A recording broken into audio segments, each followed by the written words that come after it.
మొక్కల్ని బతికించుకోవడానికి ఎంత కఠినమైన కష్టమైనా చేస్తాం స్వామి.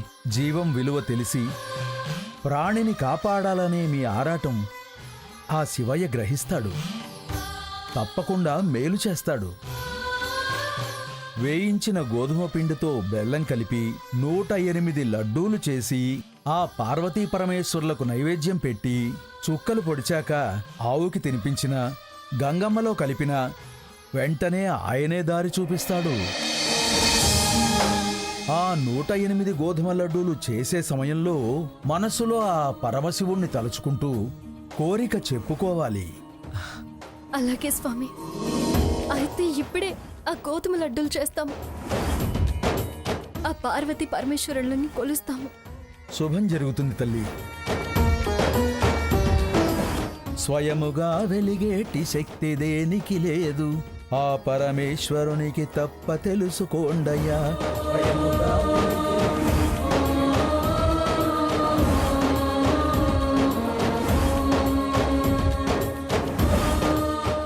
పద.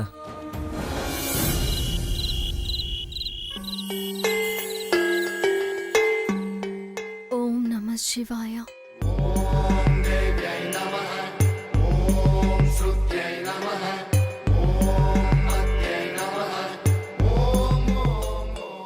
ఓం నమః శివాయ. ఓం నమః శివాయ.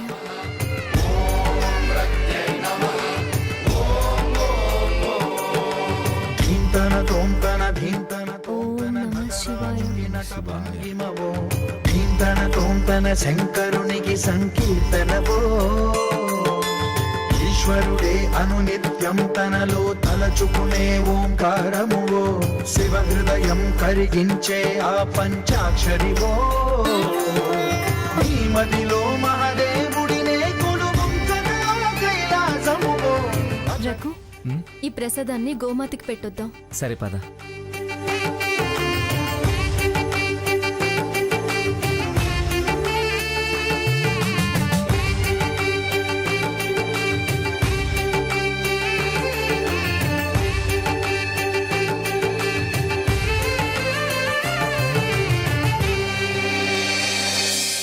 రఘు,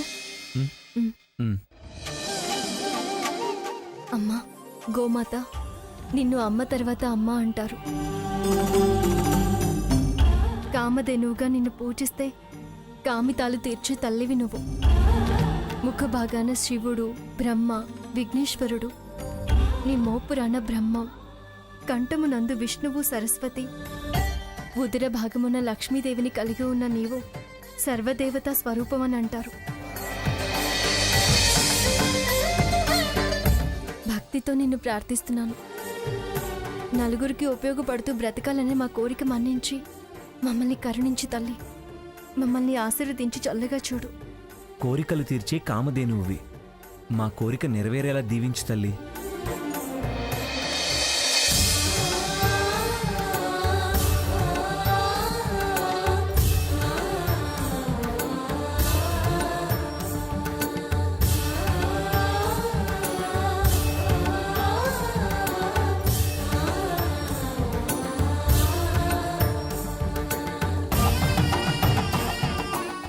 మా ప్రసాదాన్ని ఆరగించి మమ్మల్ని దీవించు తల్లి.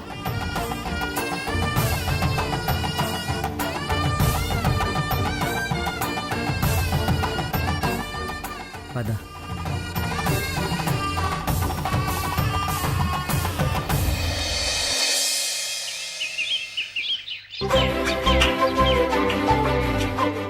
సీత, అమ్మ సీత, వస్తున్నాను. నువ్వా అక్క? రా అక్క. నాకు పనుంది గాని ఇవి తీసుకో. కూరగాయలా? ఎక్కడవక్క? ఎక్కడవో అయితే నీకెందుకు ఇస్తాను, మా పెరట్లో పండినవే. పెరట్లో పండినవా? మీ పెరట్లో కూరగాయలు కూడా పండిస్తారా? కూరగాయలు బయట కొనే పనే లేదు, అన్నీ ఇంట్లో పండినవే.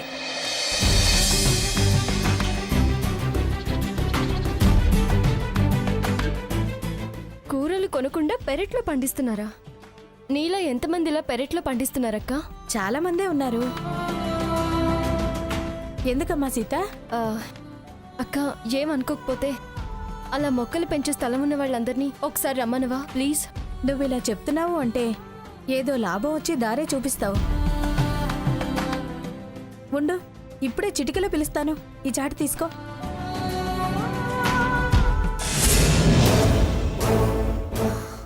మొగుడు పెళ్ళాలిద్దరూ తలలు పట్టుకుని ఏడుస్తూ ఉంటారు. వెళ్ళి చూసి ఆనందించాలి. సీత, ఎందుకు వాళ్ళందరినీ పిలుచుకురమ్మన్నావు? ఆ తత్వాల తాత చెప్పింది నిజమైంది రాకు. ఆ దేవుడు మనకి దారి చూపించాడు. దారి చూపించాడా? ఎలా? వాళ్ళందరూ రాని, నీకు కూడా చెప్తాను.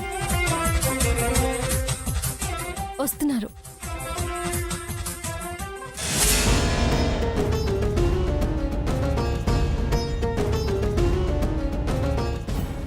అమ్మా సీత, చాలా మంది పనులకెళ్లారు. ఉన్న వాళ్ళని మాత్రమే పిలుచుకొచ్చాను. నువ్వు విషయం ఏంటో చెప్తే నేను సాయంత్రం అందరికీ చెప్తాను.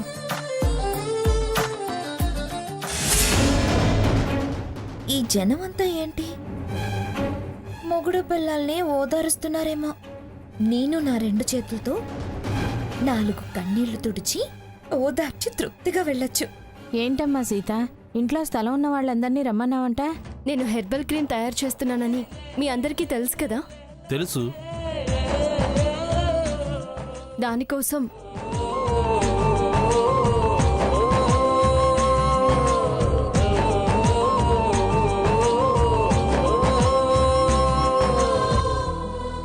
అందుకని మొక్కలు నాటే అవకాశం లేక వాటిని వెనక్కి తీసుకుని వచ్చాం.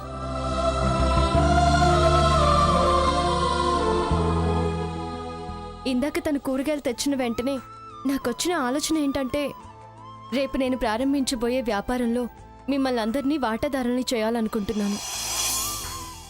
ఏంటి, పార్ట్నర్ని చేసుకుంటుందా? జరిగే పనేనా? మా దగ్గరే ఉన్నాయి వాటాలో కలవటానికి. మీరేమీ డబ్బులు పెట్టుబడి పెట్టాల్సిన అవసరం లేదు. డబ్బు లేకుండా వాటాలు ఎలా వస్తాయి? మీ పెరడు, మీ కష్టమే మీ పెట్టుబడి. అంటే మీ అందరికీ మీ స్థలాన్ని బట్టి పెంచగలిగే ఔషధ మొక్కలను ఇస్తాను. మీ పనులు మీరు చేసుకుంటూనే పెరట్లో ఔషధ మొక్కలు పెంచొచ్చు. వాటిని ఉపయోగించి నేను మందులు తయారు చేసి మార్కెట్లో వాటిని అమ్మి ఆ డబ్బులో నుంచి పెట్టుబడి తీసేసి లాభంలో మీ మొక్కలకు ఎంత విలువైతే వస్తుందో దాన్ని మీకు పంచుతాను. ఏమంటారు? సూపర్.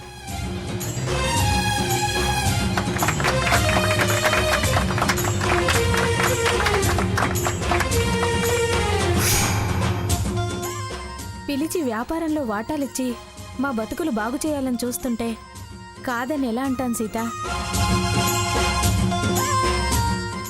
ఈ ఏరియాలో స్థలం ఉన్న వాళ్ళం అందరం మొక్కలు పెంచుతాం.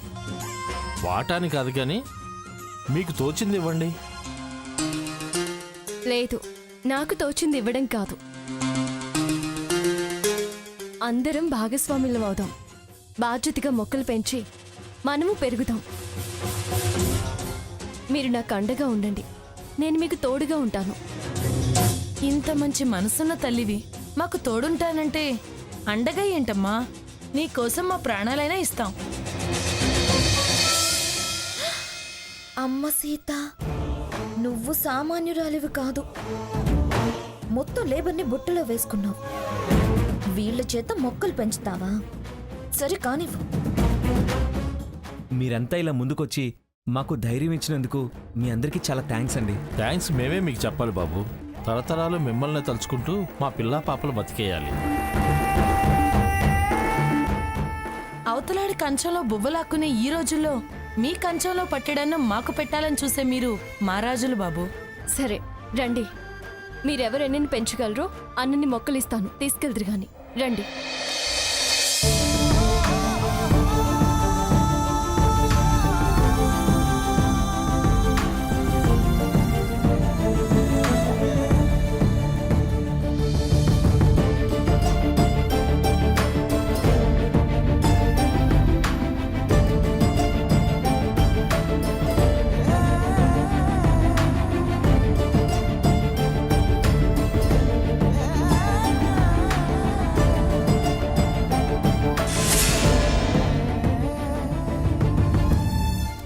రఘు, అమ్మమ్మ గారికి ఈ విషయం చెప్తే చాలా సంతోషపడతారు.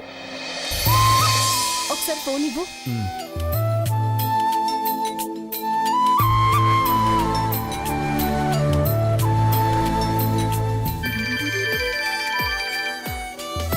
సీత, చెప్పు సీత. అమ్మమ్మ గారు, నాకు ఒక మంచి ఆలోచన వచ్చింది. అయినా నీకు కాకపోతే ఇంకెవరికి వస్తాయి మంచి ఆలోచనలు? ఆ ఆలోచన ఏమిటో చెప్పు.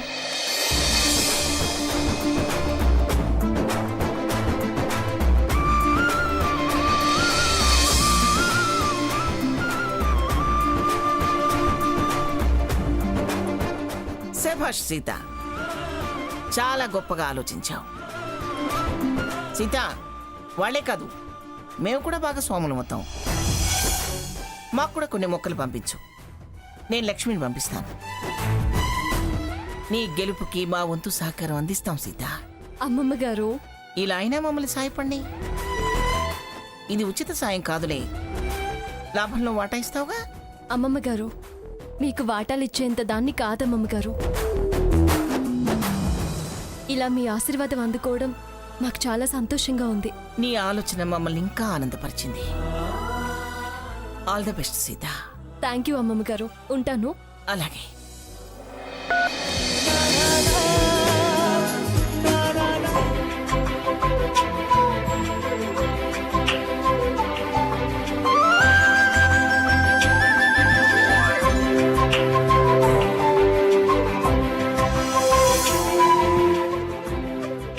అమ్మా, నాన్న, మీరు? అవునమ్మా సీత, నలుగురితో పాటు మేము. సీత, నువ్వు చేసే ప్రతి పని మీ వరకే కాకుండా 10 మందికి ప్రయోజనంగా ఉంటుంది. అందుకే అవాంతరాలు ఎన్నొచ్చినా మరో దారి ఆ దేవుడే చూపిస్తున్నాడు. మనసు నిష్కల్మషంగా ఉంటే కార్యం ఏదైనా సంతృప్తిగా పూర్తవుతుందని అంటారమ్మా.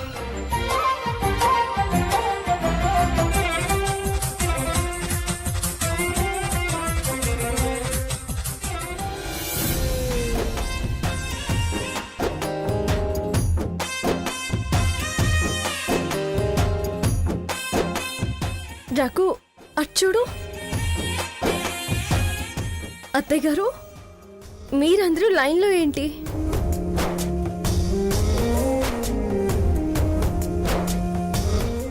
పిన్ని గారు, మీరు లైన్లో రావడం ఏమిటి? మేము మొక్కల కోసం వచ్చిన వాళ్ళమే. మొక్కలు తీసుకునే వాళ్ళు ఎవరైనా వరుసలో రావటం పద్ధతి. నానమ్మ, మీ చేత్తో మొక్కలు అందుకుని మేము పెరట్లో నాటుదామని వచ్చాం. అది ఫోన్ చేసినప్పుడే చెప్పానుగా, మాకు మొక్కలుంచమని. అయితే మాత్రం మీరిలా రావడం. అందరికీ ఒకటే పద్ధతి కదమ్మా. నేనేంటి వాళ్ళేంటి?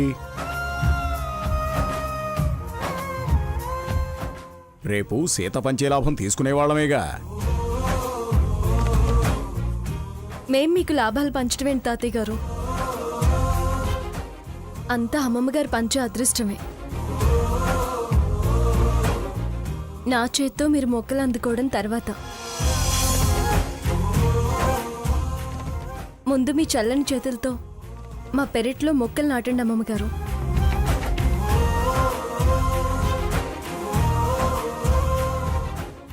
దాంతోపాటు మేం కూడా ఎదిగేలా మమ్మల్ని ఆశీర్వదించండి.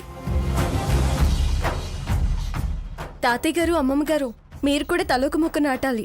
మీ దీవెనలే ఆ మొక్కతో పాటు మా అభివృద్ధికి కూడా తోడ్పడాలి. రఘు, ఆ మొక్కలు అందుకో.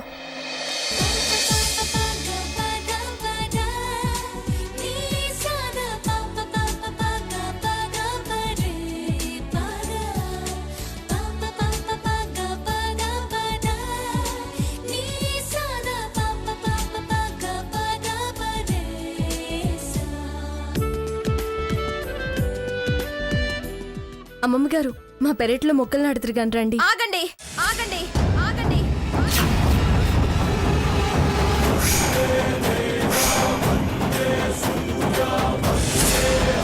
శివ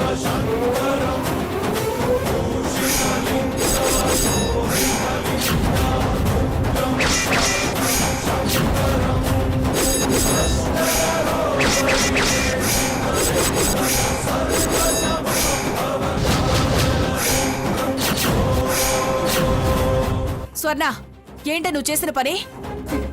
ఆవిడ గారి ఎదుగుదలకు నాటుతున్నారంటే నేను పైకి లేవకుండా సమాధి చేస్తున్నారా? ఏం మాటలేవి? నువ్వు మాట్లాడకు.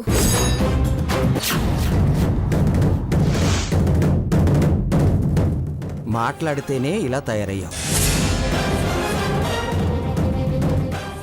ఇంకా మేము మౌనంగా ఉంటే ఎంత పతనం అవుతావో. ఇంత వారవలేనితనం పనికిరాదమ్మా. ఆపండి మాస్టారు.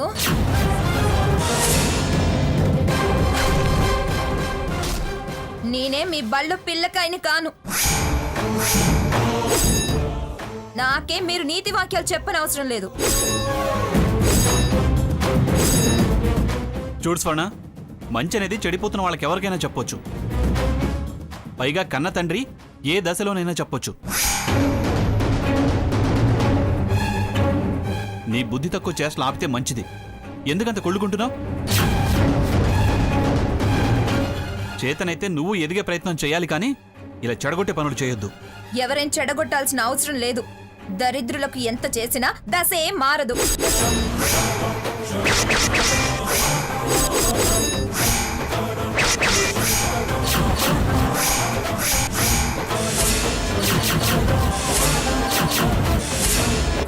మేం దరిద్రులమే కావచ్చు, నీ దశ మాత్రం ఏం గొప్పగా ఉందే?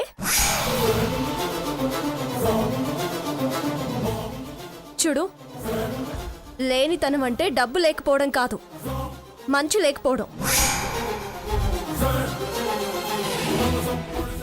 మేము తృప్తిగా ఆనందంగా బ్రతుకుతున్నాం.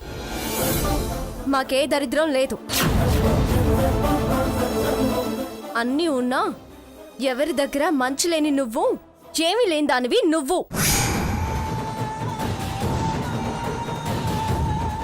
అయినా నా బతుకు ఏం చేస్తాయి నీకెక్కడుందే? ఆహా, నువ్వు నీకో స్థాయి, అది నాకు లేదు. నీ దశ ఏంటో, నీ శక్తి ఏంటో, నీకున్న అదృష్టం ఏంటో పచ్చని నేల మొక్క మొలవకుండా అవటంలోనే అర్థమైంది. నిన్నెలాగో ఎవరూ బాగు చేయలేరు. బాగు చేయటం ఆ భగవంతుని వల్ల కూడా కాదని ఆ నేలే నిరూపించింది. ఏం నిరూపించింది? ఆ దుర్మార్గపు పని ఎవరు చేశారో మాకు తెలుసు. పరిమాల వచ్చి మొక్కల్ని నేలకేసి కొట్టి నీ అక్కస్తో నీ బుద్ధి బయట వేసుకోవడమే కానీ ఏ లాభం చెప్పు?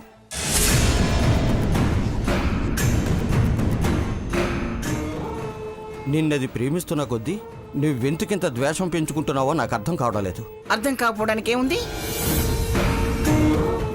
సావాస దోషం. దీనికి బాగా పురికెక్కించి వదులుతున్నారు. ఇదేమో మన మీద చిందులేస్తుంది. అయినా ఈ పద్ధతి తప్పిన దాంతో మనకి మాటలేమిటి? సీత, ఆ మొక్కలు ఇలా ఇవ్వు. అత్తయ్య, నువ్వు ఈ మొక్కలు నాటడానికి వీల్లేదు. ఆ మాట చెప్పడానికి నువ్వెవరు? ఎవరేంటి ఎవరు? నేను తన కోడల్ని. కోడలివా, కొరివి దెయ్యానివా? కోడలివి కాబట్టి కదా పోలీస్ స్టేషన్ దాకా లాక్కెళ్ళావు. అది వేరు, ఇది వేరు. వేరు లేదు, మొక్క లేదు. ఇష్టమైతే ఉండు, లేకపోతే వెళ్ళు. అంతేకాని ఇక్కడ చికాకు చేయకు.